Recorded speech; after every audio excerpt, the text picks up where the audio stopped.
Et salut tout le monde, c'est Cid Noir et aujourd'hui on se retrouve pour les reines de l'évasion, les fameuses Faydol Pallidula. Donc je vous avais fait déjà une vidéo des Faydol avec les premières ouvrières qui étaient apparues.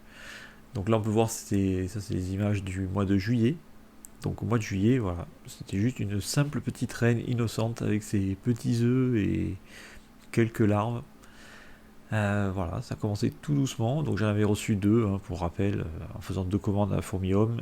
Donc j'avais eu deux Faydol gratuites avec. Donc je m'étais dit c'était l'occasion de tenter, même si je sais que c'est la grosse galère. Et regardez seulement 4 mois plus tard, voilà le résultat. Des ouvrières de partout, des majors, un beau couvain.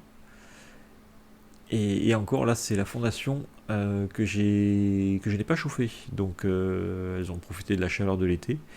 Mais ensuite, à l'automne, je les ai pas chauffées, donc avec le froid, ça les a pas mal ralentis, parce que les Faidol n'aiment pas le froid. Et d'ailleurs, elles n'aiment pas la diapose non plus, hein, donc là, je leur fais faire une diapose pour les freiner au maximum. Mais la diapose, voilà, elles le vivent mal en général, elles perdent le couvain, et voire elles peuvent perdre aussi les ouvrières selon la température qu'on leur impose. Pour moi, elles seront dans le salon, donc normalement, il y aura juste plus de couvain, la reine qui s'arrêtera de pondre pendant quelques mois. Et donc voilà, on peut voir quand même en seulement 4 mois le, le nombre d'ouvrières, c'est quand même fou, hein, pour une espèce endémique. Et il n'y a pas mieux, hein, niveau développement, il n'y a pas plus rapide, hein. Même les Crématogastères scutellaris se font battre à plat de couture là. On peut voir qu'elles ont réaménagé l'entrée du tube, donc avec des fibres de coton et puis des restes de cadavres d'insectes, hein, puisqu'elles avaient que ça sous les mandibules, j'ai envie de dire. Donc voilà, elles ont resserré l'entrée, ça les rassure. Donc voilà pour cette fondation, alors qui était plus en retard que l'autre, mais curieusement qu'il y a eu des majors en premier.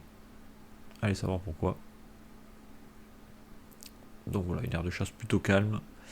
Et donc là, on passe à la deuxième fondation qui, elle, a profité de la chaleur du tapis chauffant de mes Myrmecocystus.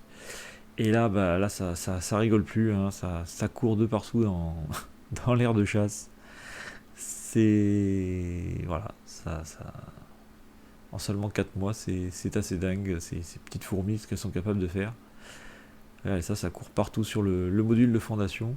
Alors ce module de fondation, à la base, était à l'extérieur de l'aire de chasse, relié par un tuyau. Mais elles arrivaient déjà à s'échapper, à passer entre le tuyau et le module. J'ai essayé de les empêcher de passer, mais j'ai pas réussi au final. J'ai laissé tomber, j'ai mis carrément le module dans l'aire de chasse, au moins elles ne peuvent plus s'échapper. Et donc voilà, regardez, hein, la population n'a rien à voir avec l'autre fondation qui était pas chauffée.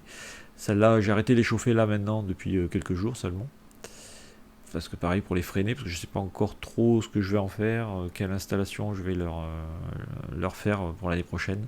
Donc pour l'instant, ce sera une diapose forcée pour les ralentir un peu. Et donc on peut voir que c'est sympa ces petites fourmis quand même, parce que c'est vrai qu'elles sont toujours très actives. Alors là c'est la chambre royale, alors il y a la reine, mais là on la voit pas dans la vidéo, je l'ai vu le lendemain. Et on peut voir qu'il y a la majorité du couvain qui est là. Et donc voilà, toujours des fourmis qui courent partout. Elles ont une capacité de recrutement assez impressionnante. Dès qu'il y a une ouvrière qui trouve un insecte dans l'aire de chasse, mais qui est trop gros pour être ramené, elle retourne dans le module de fondation et elle recrute plein d'ouvrières qui sortent d'un coup comme des folles. D'ailleurs, quand elles étaient qu'une cinquantaine à peu près, quand une fourmi trouvait une grosse mouche dans l'aire de chasse, elle venait recruter dans le module de fondation. Donc. Et il y avait les 50 ouvrières qui sortaient dans l'aire de chasse, quoi. Il restait plus que la reine toute seule avec le couvain et une ou deux ouvrières avec elle. Donc vraiment une espèce très intéressante, hein, niveau recrutement et activité. Et donc là on peut voir quelques majors qui sont assez stylés, je trouve, avec leur petit corps et leur grosse tête, hein. Bon, vous allez me dire comme tous les majors des autres espèces, mais j'ai trouvé assez joli ceux-là. Et les majors donc qui ont le rôle de garde-manger, hein, c'est-à-dire qu'ils peuvent stocker beaucoup de liquide sucré dans leur gastre, en plus de pouvoir découper les proies plus facilement avec leurs grosses mandibules et de défendre la colonie aussi s'il le faut. Alors là comme ça c'est vrai qu'en vidéo c'est très sympa à observer, les majors sont jolis et tout ça. À l'œil nu ça l'est moins parce que c'est vrai qu'elles sont vraiment toutes petites, donc de loin vous voyez, à l'œil nu vous voyez juste des petites fourmis qui courent partout quoi. Donc voilà, ce sera la fin de cette vidéo pour le bilan de cette diapose. Je vous dis à bientôt pour une autre diapose d'une autre colonie. Ciao ciao.